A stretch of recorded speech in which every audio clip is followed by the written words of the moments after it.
Can I say one thing? I think this might be the most incredible day of my life, and I've always wanted to be at Comic-Con in Hall H as Spider-Man, so thanks for having me.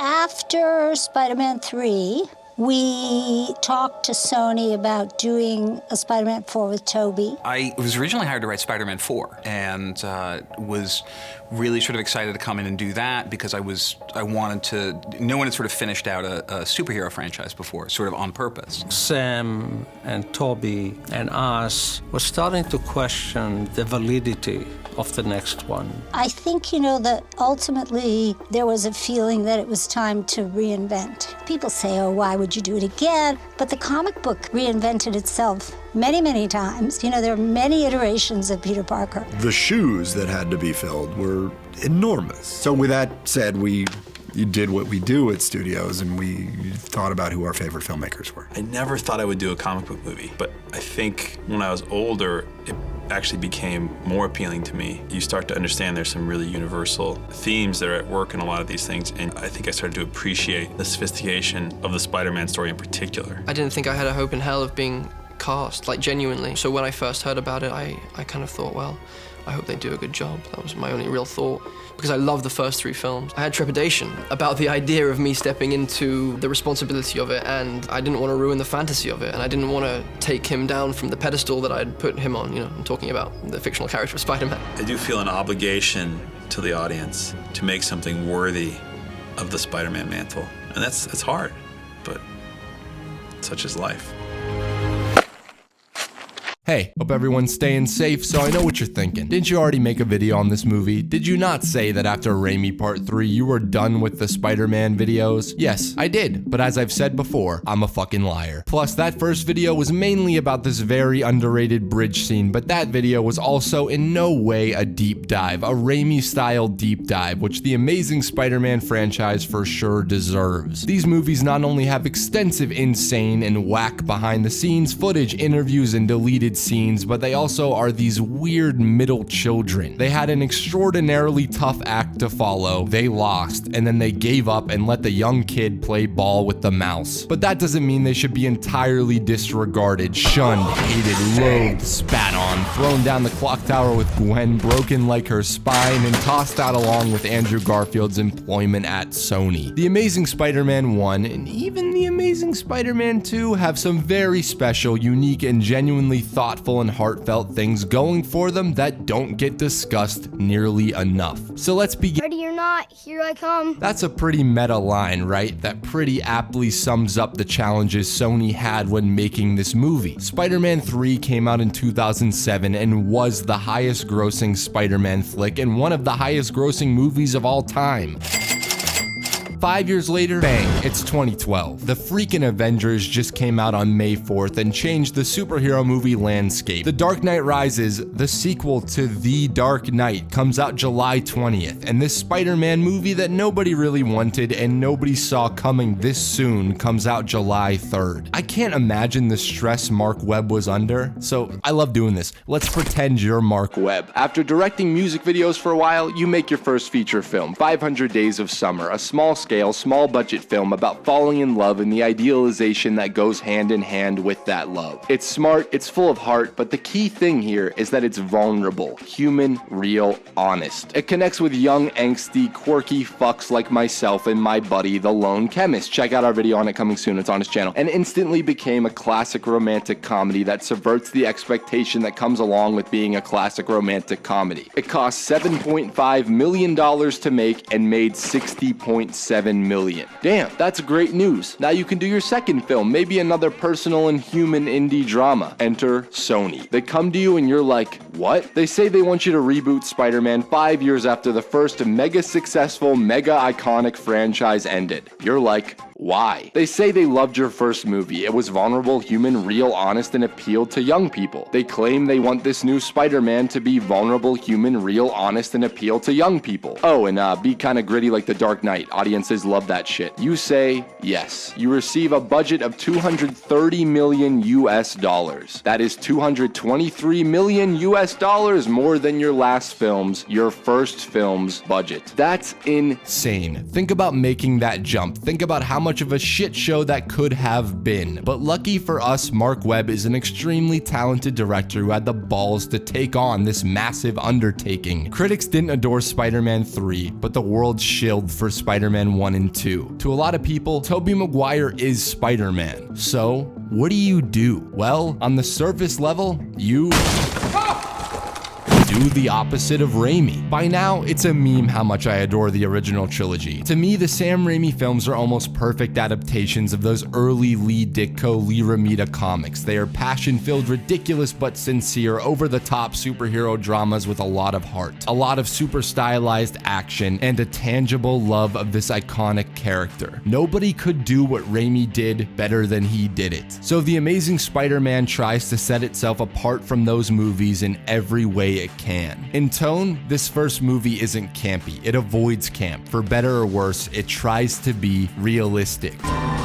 This was a trend started by Nolan's grounded take on Batman. How realistic can you get when you have a giant lizard in a lab coat? Not very. Now, the idea of completely grounding fictional characters that can fly is absurd, but The Amazing Spider-Man tries and mostly succeeds at being emotionally realistic, emotionally believable. Why is this guy Spider-Man? Why is this guy going to become the lizard? What deep-rooted issues and trauma cause these characters to end up where they do? Let's put these fantastical characters in a real world and play it completely straight. Unlike the Raimi films, the lighting isn't that dramatic. There's no extreme montages, no pizza time, no zany camera moves or personal visual flares. And that's not me saying The Amazing Spider-Man isn't well shot, because it is. Minus the desaturated dim look that I so very much dislike, the framing and composition is on point, but it's not nearly as visually or personally stylized as the previous take on the webhead. But I think that's kinda the point. Look at 500 Days of Summer, or even the sequel to this movie. Both are filled with style, loaded with color, and overflowing with pop. If Webb wanted to bring that to his first Spider-Man flick, he could've, and frankly, I wish he would've. But what Webb wanted to do was take these icons and put them in our world, not the world of the comics, cartoons, or any kind of heightened reality. He wants us to believe that George Stacy could be our police captain. He wants us to believe that Oscorp could be the tallest building in our city. And he wants us to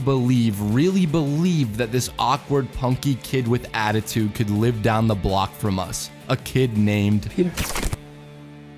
Let me read you this line spoken by Peter Parker on page 8 of Amazing Fantasy 15. "They're the only ones who've ever been kind to me. I'll see to it that they're always happy, but the rest of the world can go hang for all I care." A lot of people don't like this douchebag skateboarder take on Peter Parker, and I would, surprisingly, disagree. Minus the skateboarding, I think he's the best modern adaptation of a teenager we've gotten. He's in no way my favorite live-action take on the character, but he is, in my opinion of course, the most realistic. Tobey was never supposed to be a modern teenager. He was supposed to be an awkward young man with a good heart. Tom is forced to play a 12-year-old, 16-year-old with a good heart. I'm really strong and I'm sticky! But this Peter right here, he nails that chip on his shoulder vibe that Ditko-era Peter originally had. He nails that isolated, probably self-isolated, mysterious kid who sits in the back of the classroom listening to indie rock vibe. The kid that nobody really cares to turn around and look at vibe. He nails that kind of assholey wise guy thing that most teenagers have. I don't know about you, but I was a fucking asshat when I was 17. Teenagers are pricks. They are neurotic, indecisive, horny, and every emotion they feel, good or bad, feels like the end of the world. When you're a teenager, every emotion is just downright apocalyptic. The Spider-Man universe is just a great way to explore those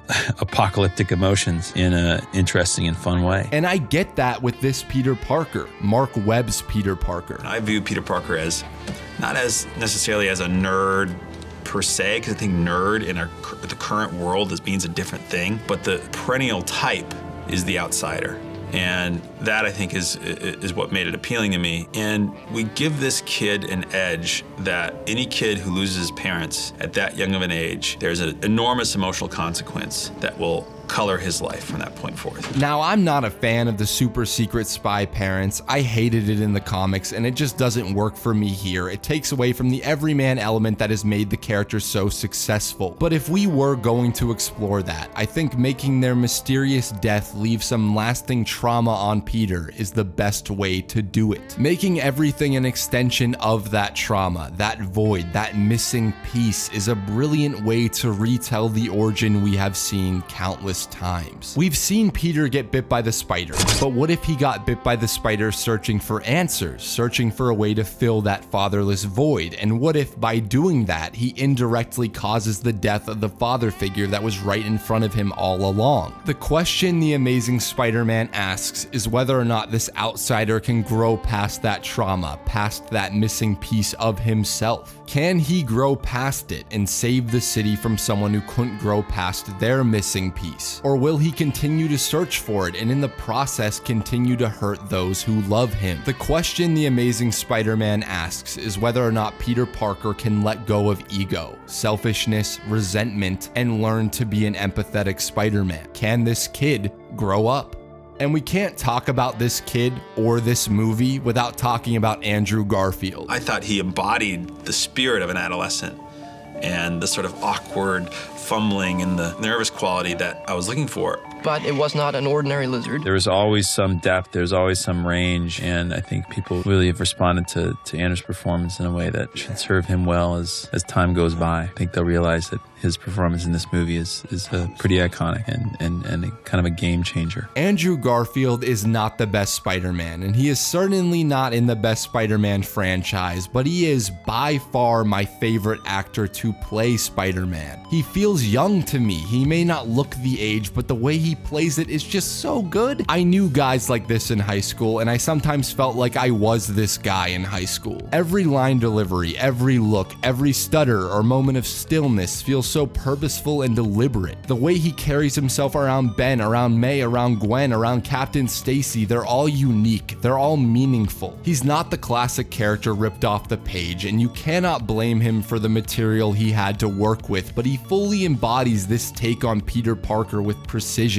and with care. You can just tell how much Andrew Garfield loves Spidey, genuinely loves. When he raved about what playing this character meant to him, it isn't hyperbole, it isn't lip service to appease the fanboys. Andrew loves Spider-Man, plain and simple, and that's abundantly clear in his performance. You know what Marc Webb loves? You know what Marc Webb cares about? Fun fact, in The Amazing Spider-Man, Peter Parker doesn't become Spider-Man until 55 minutes into the film. And he doesn't really become Spider-Man until an hour and 17 minutes into this 2-hour and 16-minute movie. That says a lot about the kind of filmmaker Marc Webb is and what he cares about. Marc Webb cares about people, human beings, how they grow, how they act around one another, how they change. Spectacle ain't where his heart lies. It's the moments of two people talking. Marc Webb cares about character. Sony hired him not because he had 17 large-scale genre movies under his belt, but because he had one really great soul-filled indie romance. He brings that to this. Marc Webb takes what could be two-dimensional characters and adds that third dimension. Flash Thompson has an arc in this movie that tracks right along with Peter's arc. He has 4 major scenes with Peter, and each scene reflects how they are both growing or regressing as people. In the first scene, he is the typical bully that throws basketballs at hipsters' heads and forces pasta down little kids' throats. Your vegetables, Gordon, come on! We get the save the cat moment with our hero, the moment where Peter acts selflessly to protect the kid, and we see how Flash responds. The next time we see Flash is when Peter is now using his new powers to get even. Flash is still that typical bully, but now Peter decides to bully him back. This time, he's the one who throws the basketball. Peter is still sticking up for the little guy, but this time he is cruel about it. He has yet to learn what comes with his new great power. A bit later, we see Flash at Peter's lowest point. He is about to use his spider powers for vengeance and vengeance alone. He's angrier than ever and more bitter than ever. Instead of fighting back, instead of being that bully, Flash empathizes with him. Your uncle died. I'm sorry. I'm sorry. What a great moment. His final scene with Peter is at the very end of the movie. Once Peter has completed his journey, both characters have grown, now have a mutual understanding and a bit of love towards one another. You coming along, man? Marc Webb takes that traditional bully and turns him into an empathetic person who grows. Captain Stacy could just be the mean cop that wants to stop Spider-Man, but instead he's a loving father who wants what's best for his city. And Aunt May and Uncle Ben could only be these icons, these motivating factors for Peter, but in this film we see more of their loving relationship, we see their personalities, we see their hobbies. Ben Parker, don't you even think about leaving that filthy box in my kitchen. These are my bowling trophies. This might be a bit of a hot take, but I think Martin Sheen may be my favorite on-screen Uncle Ben. And that's saying a crap ton because I adore Cliff Robertson's iconic portrayal of Ben. But this Ben feels more like a person and less of that icon. As a little bit of an aside, it's so stupid to say this, that if you could do good things for other people, you had a moral obligation to do those things. That's what's at stake here. Not choice, responsibility. when you could just have him say it. With great power comes great responsibility. There you go. This Ben Parker is played honestly and realistically. He's a blue-collar worker that has very firm traditional values. He's the perfect contrast to his brother Richard Parker. Richard was this super secretive and super brilliant scientist with his head in the clouds, while Ben was entirely down to earth. Come on, I know a right cross when I see one. And while Peter longs for that brilliant genius father or father figure, I don't have much education, you know that, Peter. Hell, I stopped being able to help with your homework when you were 10. he acknowledges that Ben's lack of knowledge doesn't make him any less of a great father. Uncle Ben? You're a pretty great dad, right? We get these intimate moments. We spend more time with May and Ben and Peter, so that when all of this is taken away, we feel that loss. Ben's death in The Amazing Spider-Man is consequence after consequence. If Peter wasn't at Oscorp with Connors forgetting his responsibility to walk May home after a shift at work, then his fight with Ben about responsibility and his father would never have happened. Then he would have never stormed out of the house to get chocolate milk. Then Ben would never have gone looking for him. Then he would never have been shot by the crook Peter let go. Hey, kid, little help? Not my policy. I love how long we linger on Peter's grief, how he can't accept love from Gwen, how he can't listen to Ben's final voicemail, and how angry and resentful he is for a good chunk of the film. You get the sense that this Peter Parker was far closer to his uncle than he was to his Aunt May. They could never connect in the way that Peter and Ben did. And as a result of losing Ben because of Peter's selfishness, there is far more tension between May and Peter. Please go to sleep, Aunt May. Aunt May, please, please, please go to sleep. I can't sleep. Don't you understand? I can't sleep. You know what Marc Webb does? Marc Webb takes these archetypes and turns them into human beings. That's what he cares about. He doesn't care about the spider, he cares about the man. He cares about those real intimate moments and the beautiful relationship between Peter Parker and Gwen, right?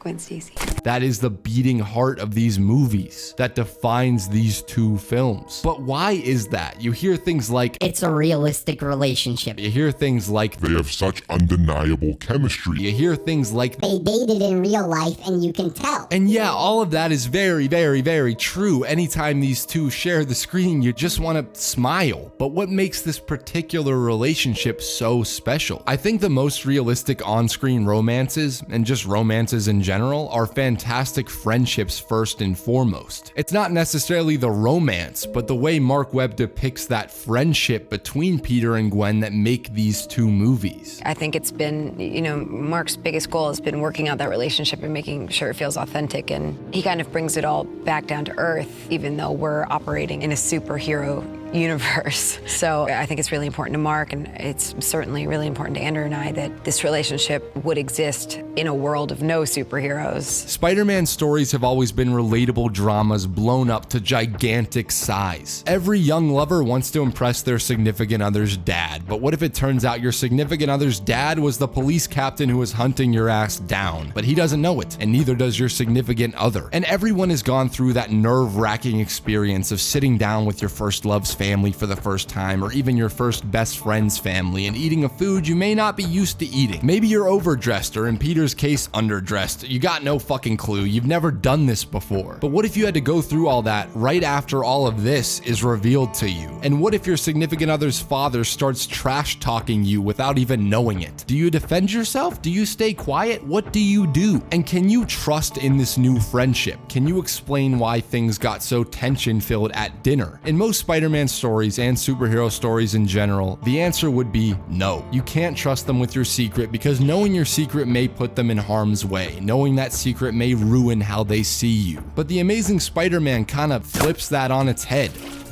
This is what really sets this relationship apart from so many others in the genre. You gotta remember, Peter doesn't have Harry in this. His closest friend when we start the movie is Uncle Ben. Gwen becomes that friend, that best friend that he trusts with everything. Who else knows about this? So now we are seeing something we've never really seen before. We see two teenagers in love, but more importantly, we see our hero becoming completely vulnerable with his love from the start, his friend from the start. We see him going to her for help, for guidance. He 100% believes, trusts, and confides in her. And in return, she does the same. It's a strong friendship and relationship between two independently strong characters. Gwen has fears outside of Peter. She has goals outside of Peter. She has relationships outside of Peter. She has a family outside of Peter. And we get to spend some time with all of that. We love Peter and Gwen because we love Gwen. We buy into Peter and Gwen because we buy why Peter would dig a girl like Gwen. She's smart, she's caring, she's different from all the other kids in his class that he interacts with. We buy why Gwen would dig Peter. He's smart, he's different, but he's also heroic. He sticks up for the little guy just like her father does. We buy into Peter and Gwen because of lines like these. So I gotta go after it. That's not your job. Maybe it is. Immediately followed by these. I like kissing you.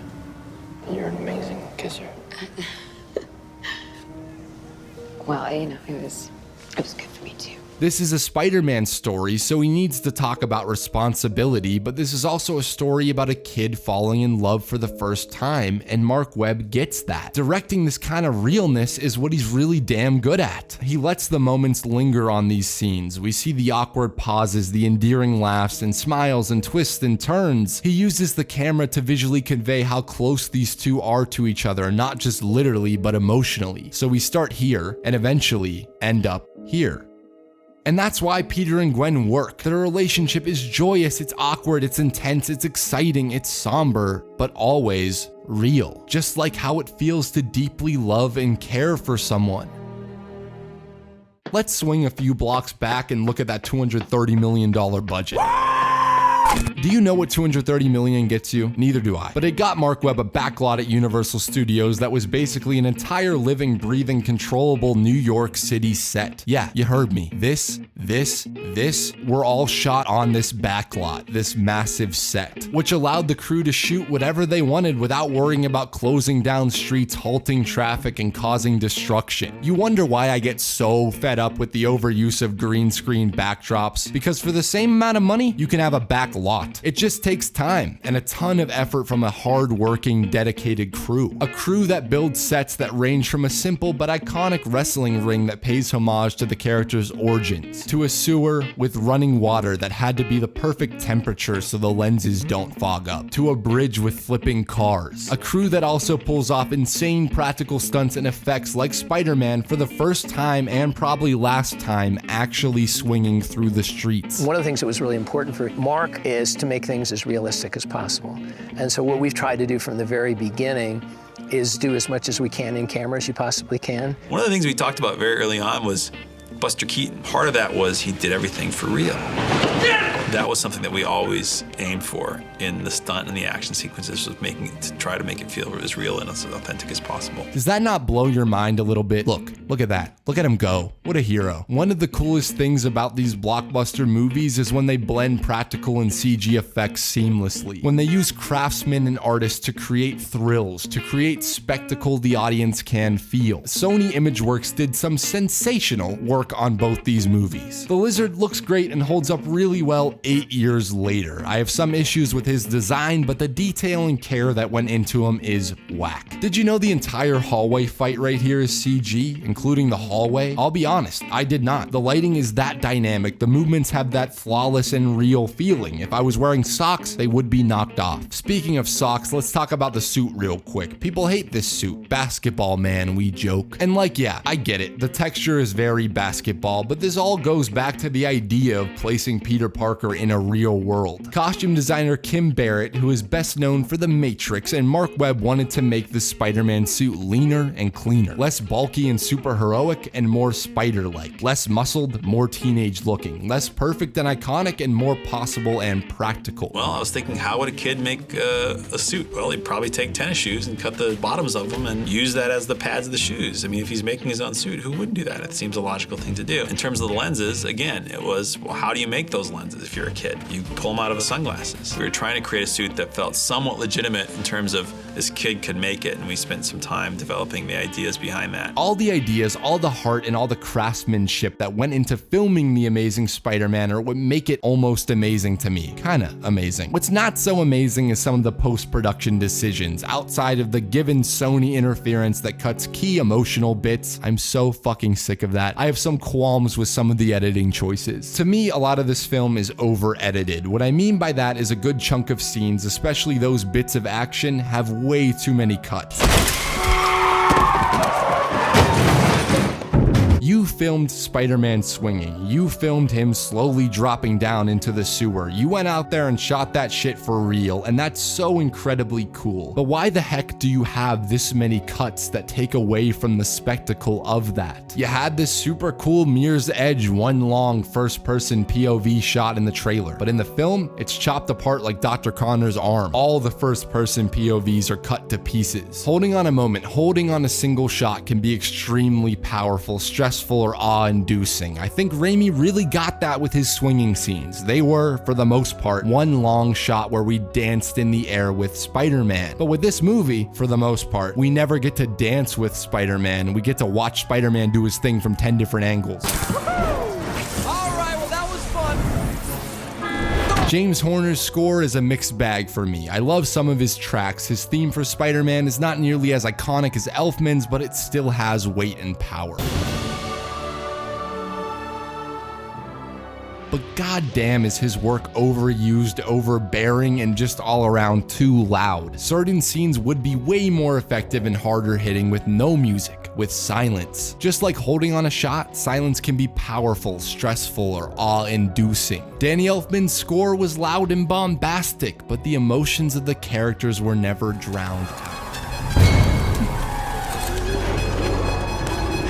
Both the score and the editing show a lack of confidence, a lack of belief that what they shot and what emotions they intended the audience to feel would land, would make the audience actually feel something, and a lack of faith in the audience altogether. Do we really need to see this edit to the star twice in under 5 minutes? He has a star tattooed on his left hand. He has a star tattooed on his left hand. Do we really need to have the music scream at us to be scared, to feel suspense, to be sad? I don't think so. I think the emotions of the scene are already there. They just need support from the edit and from the score, and not a complete makeup job. Who knows why this happened? This was Marc Webb's second movie, his first blockbuster. That's already insane, like I said before, and it's a miracle that the action and grand music swells aren't awful or awfully boring. It could be a creative choice that I don't like, the fact that they shot this for 3D, or a special note from Avi Arad. I wasn't there, so I don't know. All I know is that I'm not a huge fan. You know what else? Who else I'm not a huge fan of, but who I think gets a little too much shit?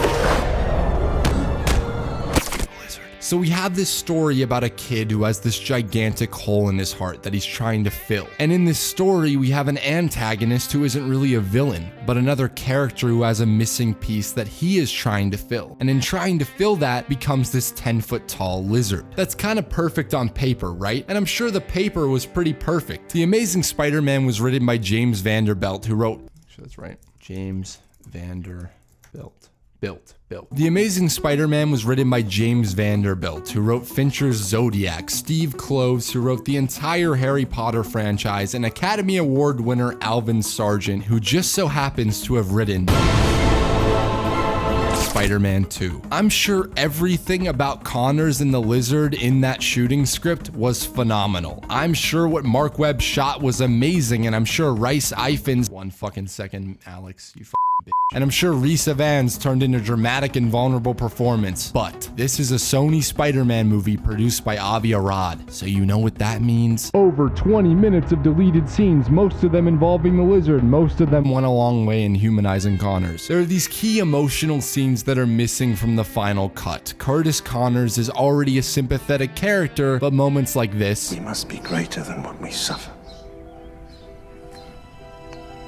and this— and your mother and I would always say, don't strike back. We were wrong.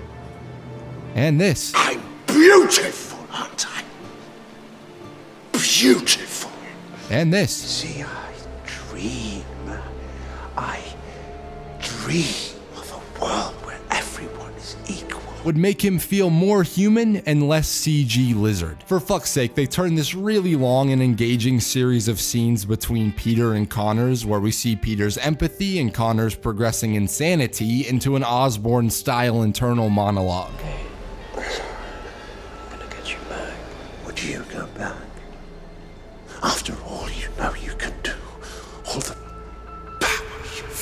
Avi literally masked out Connors. Because of all this studio meddling or cutting for time or whatever the reason may be, the Lizard scenes, the Lizard plot is by far the most boring and cliche element of the movie. I don't go on my phone during movies, but if I was going to go on my phone, it would be during these expository information drops about cross-species genetics and his plan to turn everyone into reptiles. You can tell there is this layer of complexity with Connors, his philosophy, his resentfulness of Richard Parker, but we never really get a chance to dive deep into it. That complexity is there, but it's in the sewers instead of on the streets. But you know what really does work about Dr. Connors? What he does for Peter Parker, how he forces Peter Parker to grow, and what he shows us about Peter. Connors influences every part of Peter's growth into Spider-Man, and Peter influences every part of Connors' regression into the Lizard. Peter goes to Oscorp because of his search for answers about his father and what he and Connors were working on, which causes him to get—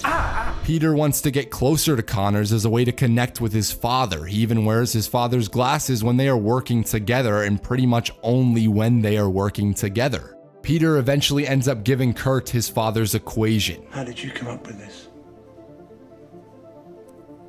That equation seemingly works in regrowing his limbs and curing disease. Connors, with pressure from this doctor and his dream of having both his arms being one injection away, decides to test it on himself. It works too well. Connors transforms into the Lizard entirely because of Peter. Lizard starts attacking that doctor on the bridge, and for the first time in the movie, Peter uses his powers for individuals other than himself. Spider-Man has been Peter's way of dealing with grief until he is indirectly forced to rescue and reunite a boy with his father, something Peter has wished for every single day of his life. This causes Peter to see Spider-Man in an entirely new light. Who are you? Spider-Man. Peter realizes what Spider-Man can mean, what he should mean, entirely because of the Lizard. And once Peter finds out that Connors is the Lizard, he realizes that he's— I gotta stop him, though. I have to, because I created him. Wait, this is my responsibility. I have to fix it. Peter Parker learns responsibility through his mistake with Connors. He learns to take accountability, and he learns that every action, no matter how seemingly noble or empathetic, has massive consequences for everyone. So of course it's not his goal to punch him in his gross lizard face. He has no vendetta against Connors, no hatred, only love and empathy. Peter is just trying to save his mentor and friend and save the city from the equation that his father created. And in return, it's Connors that stops Peter from falling off the Oscorp tower. Kurt can't lift Peter with his lizard hand, but he can with his human hand. His humanity lifts Peter up, not the science, not the lizard, but his flawed humanity. And that's what I think the film is really trying to say about the character of Spider-Man and say about us. Peter spends the entire movie searching for a father figure that's brilliant, that wants to change the world with science, and in doing so, he neglects the average working class people that raised him. The average working class people that end up saving his life. The crane scene is so great because it's a visual representation of this. It's a visual climactic representation of what Spider-Man has always been about. He's at his lowest point. He's been shot. The city is in shambles because of his father's equation that he gave to Connors, and it's his responsibility to not only save Connors, but save the average everyday men and women affected by this. You can't turn those people into lizards, no matter how perfect they might be. You can't play God, even if you are doing so for the right reasons. You can't force them to be greater, but you can inspire them. And in return, those average people, the workers, the builders, will save you. Peter is saved not by the rich Osborns of the world or the brilliant scientists, but by the everyman. His life is saved by a steel beam, and it raises him up, literally and metaphorically. And as a result of this, he becomes the ultimate symbol of the everyman.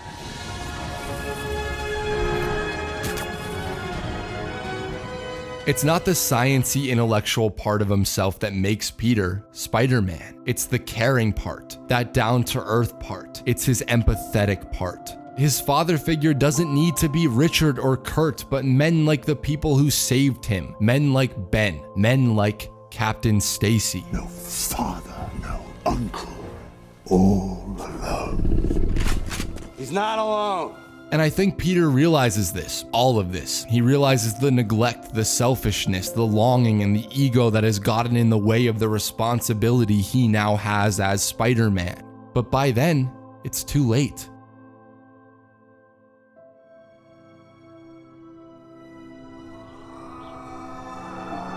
And that scream is the scream of a child, the final scream of a boy coming to terms with the immense pressure and weight of being an adult. This is the moment Peter grows up. This is the moment he accepts the mantle, the responsibility of being New York's savior, of being the hero of the people, of being Spider-Man. Peter kept forgetting the eggs in search of something greater. But now at the end of his journey, remembering the eggs is what counts. Remembering those eggs is what makes him that hero. And now we get my favorite scene in the film. This scene was written by the wonderful Alvin Sargent. Of course it was. Notice how still Peter is. He's no longer the twitchy, stuttery, nervous child he was at the beginning of the film. We can see the growth he went through in his austerity, in his choice to make the hard choice. I can't see you anymore. I can't. And because of all this growth, he has the strength to listen to Ben's final message. I think I know what you're feeling. Ever since you were a little boy, you've been living with so many unresolved things. I'll touch more on this when I eventually cover TASM 2, but this should be the end of Peter's search for his parents. We don't need a post-credit scene or any of that Roosevelt nonsense. That story, as far as I'm concerned, ends with this voicemail. This cathartic voicemail that provides Peter just enough closure and reassurance to know that he is on the right path. And if anyone's destined for greatness, it's you, son. You owe the world your gifts. You just have to figure out how to use them. And know that wherever they take you, we'll always be here. So come on home, Peter. You're my hero. And I love you. I feel like Marc Webb was going for a 500 Days of Summer style ending. Will our very flawed protagonist stick to the lessons he has learned? Will he stick to his promise? Is he Peter Parker, angry, resentful teen? Or is he Spider-Man? Who am I? Who am I? And while with Raimi's Peter Parker, the answer was clear. He let Mary Jane go to protect her, and he was. I'm Spider-Man. With Marc Webb's Peter Parker, it's left unclear. Mr. Parker. Tardy again. Sorry, Miss Ritter, won't happen again, I promise. Don't make promises you can't keep, Mr. Parker. We aren't perfect. We grow, but we often regress. We want the best of both worlds. We want to be the responsible, good human being and end up happy. Yeah, but those are the best kind. And so does Peter. Okay, class, open your books. Let's begin on page 1. Is this the wrong choice? Yes. Is this the human choice? I think so. And Spider-Man is that. He always has been. He's our strength, he's our flaws, our desires, our fears, he's our lessons learned and lessons we have yet to learn. He's the ultimate human being, and he still has a lot to learn. I've been obsessed with The Amazing Spider-Man since I first saw it at age 13. My feelings on it have swung back and forth, but I've always come back to it. And doing this video has helped me discover why. On one hand, you have a movie that's fairly mediocre on the surface, a movie that lacks a good bit of the flair, excitement, and personality you had with the Raimi trilogy. It was conceived by Sony to keep the rights to the character and to appeal to the widest young audience possible. They took a lot of the heart out in service of keeping that runtime down. They used a second-time director's inexperience in the genre to make something that feels very Sony when it should feel entirely Webb. But on the other hand, you still feel that passion from Webb. You still have this classic narrative with extremely rich characters and ideas. A film that had a lot of talent, a ridiculous amount of talent and care put into it. A Spider-Man tale with so much thought and so much love from Andrew, Mark, Emma, and the entire cast and crew. This is one of those fascinating cases where it's the spider and lizard stuff that takes away from this story about two broken people trying to fix themselves. This story about a boy falling in love for the first time. This story about that broken boy realizing that his missing pieces are what make him whole, what make him human. This story about that boy realizing all of this and growing into his own Spider-Man. A Spider-Man entirely different from Sam's, but just as personal and real. This is one of those fascinating cases where if you just got Mark, a camera, and Andrew and Emma, you would end up with a much more personal, more heartfelt, and fully amazing Spider-Man. You know, you think about Peter Parker, you think about Spider-Man, you think about the mythology, you think about that character you saw growing up, and it's hard not to feel emotional and nostalgic and protective and exhilarated and scared and nervous and all these other things. When you first wear it, it's like, oh, okay, here we are. I better savor this moment. And it is a surreal thing when you see yourself embodying something that's meant so much to you. But there is a really interesting thing about it because it doesn't belong to you. You very, very quickly realize that it's not you. It isn't you in the suit. It is a symbol. It's just a pure symbol. Whatever body is in that suit, it doesn't really matter. That's what I find so wonderful about this character, is that he is everyone's, and he is everyone. Stan Lee says that the reason why Spidey is so popular is because all of us can relate to him, and I agree. I needed Spidey in my life when I was a kid, and he gave me hope. He made me, Andrew, braver. He reassured me that by doing the right thing, it's worth it. It's worth the struggle. It's worth the pain. It's worth even the tears, the bruises, and the blood. And I wouldn't be able to stand here in front of you guys right now without feeling that Spider-Man was here with me, with his reassuring hand on my shoulder, making sure I don't fall over and concuss myself. This is definitely the coolest moment of my life, and thank you for being here and sharing it with me.